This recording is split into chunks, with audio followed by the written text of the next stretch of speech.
So there's this new legislative agenda that some people in government are pushing now. And if this gets passed, that's it. That's the end. It's totalitarianism. It's over. It's too late to do anything about it. Pretty much every year, several times a year, if not like a dozen times a year, I hear people say that about some proposed legislation. It's never true. Not only is it never true, it's profoundly idiotic. And yet, the people who get attention by being fear-mongers, or just people who are delusional and don't know how reality works, and so they're terrified at everything, any ruling class has to be vastly outnumbered by their victims for the ruling class to get prosperity out of the deal. You can't have a king with one peasant. It doesn't work. Where are you going to get a castle and all your fancy schmancy? You need lots and lots and lots and lots and lots of productive people handing over the fruits of their labor to a parasitic ruling class, or the ruling class doesn't have any wealth, doesn't have any power. Again, the little video I did called The Tiny Dot, if you look at the number of people in the U.S. who are literally terrorized, it is directly, indisputably terrorist actions and a terrorist mentality that the IRS functions by. And they don't hide that fact. You can read it in their manuals. Well, the compliance effect of making an example out of somebody. Just it's exact same thing of the mafia breaking somebody's kneecaps. You know, hey, everybody, see this shop owner, he didn't pay his protection racket fees, so he smashed his kneecaps. Did you all see that? That's exactly what the IRS is. It's exactly how they function, and they don't hide it. The IRS is very literally and specifically a terrorist organization. They create fear in a huge number of people by going after a tiny percentage of them to make an example of them. That's how they function. Evil bastards that they are. If they had to actually individually go after each person, they don't nearly have those resources. I've said it before. If 100 million Americans just said, you know, I'm not even going to resist, I'm not even going to argue, but I'm not going to file and I'm not going to give it voluntarily, you, the IRS parasites, will have to come to me and audit me and say, well, here are the numbers we have and here's how much we think you owe, and eventually we'll go through the process and seize your bank account. If 100 million Americans said, okay, do that, but I'm not going to help you anymore.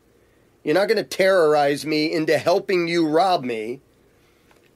I'm not even going to resist. I'm going to let you go through the process to steal my bank account, which takes a while and there's a fair amount of bureaucracy involved. If 100 million people just did that, not even resist, not fight back, but just, I'm not going to help you. I'm not going to help you rob me, you parasitical pieces of shit. That is the end of the income tax. They have nowhere near the resources to do a damn thing about that. So what they do instead, which is what every ruling class has to do, is act like terrorists, where they make an example here or there, especially of, well, find some famous person, Willie Nelson, Wesley Snipes. We'll make an example of them. They didn't pay tribute to the Lord God government, and so we shall, you know, put their head up on London Bridge.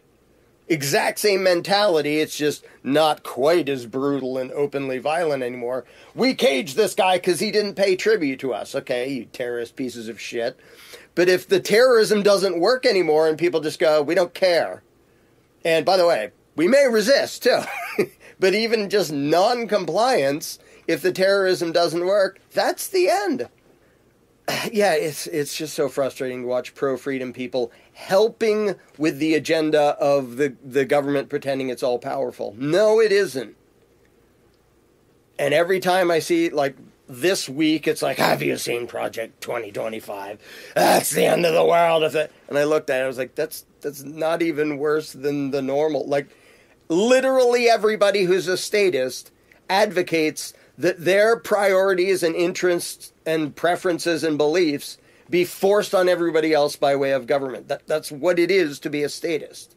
That's what every Democrat does. It's what every Republican does. There are different degrees of how much of what they're trying to enforce on people and how much they're trying to rob and dominate people. But that's what every statist does. So when people go, oh, look what they're trying to do. That's everybody who believes in government. It's what they're always trying to do. This isn't different. And the idea that, well, if this passes, that's the end. No, it isn't.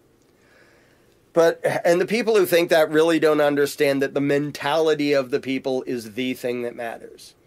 It isn't, like I've said a million times, I don't care how many guns the ruling class has. I care how many trigger fingers it has.